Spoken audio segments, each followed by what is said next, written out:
நண்பர்களே, நேற்று மாமல்லபுரத்தில் வன்னியர் மாநாடு நடந்தது.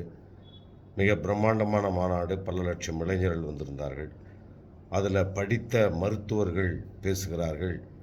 இந்த நவீன காலத்தில் இப்படிப்பட்ட ஒரு சாதி மாநாட்டை கூட்டுவதே ஒரு ஆபாசம். இப்படி கூடுறதும் ஆபாசம், கூட்டுறதும் ஆபாசம். அதை மீறி இந்த படித்தவர்கள் பேசுகிறார்கள். நாம் அக்னி குண்டத்திலிருந்து பிறந்தோம், நமக்கென்று ஒரு புராணம் இருக்கிறது, நமக்கு மட்டும்தான் இருக்கிறது. இப்படியெல்லாம் நீங்கள் படிச்சிருக்கிறீங்க, அறிவு இருக்கிறீங்க, மற்ற நாடுகளுக்கு போகிறீங்க. இந்த மக்கள் எவ்வளோ பின்னோக்கி இருக்கிறாங்க, உங்கள் முன்னாடி எவ்வளோ படிப்பறிவு இல்லாத பாமரம் உட்காந்துக்கிறான். அவனை உயர்த்துறதுக்கு எதை சொல்லணும்?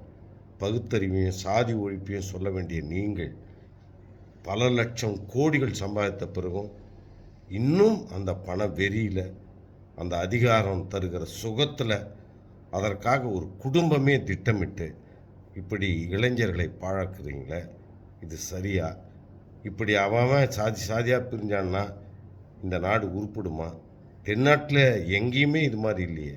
இப்போ நீங்கள் முதல்ல நடத்துகிறீங்க, நாளைக்கு ஆந்திராவில் நடத்துவான், அப்புறம் கேரளாவில் உதைப்பான். நாயர் மாநாடு, அந்த மாநாடுன்னு நடத்தினான். இப்படி விஷ விதையை ஊன்றுகிற நீங்கள் செய்வது நியாயமா இந்த காலத்தில் என்று யோசித்து பாருங்கள்.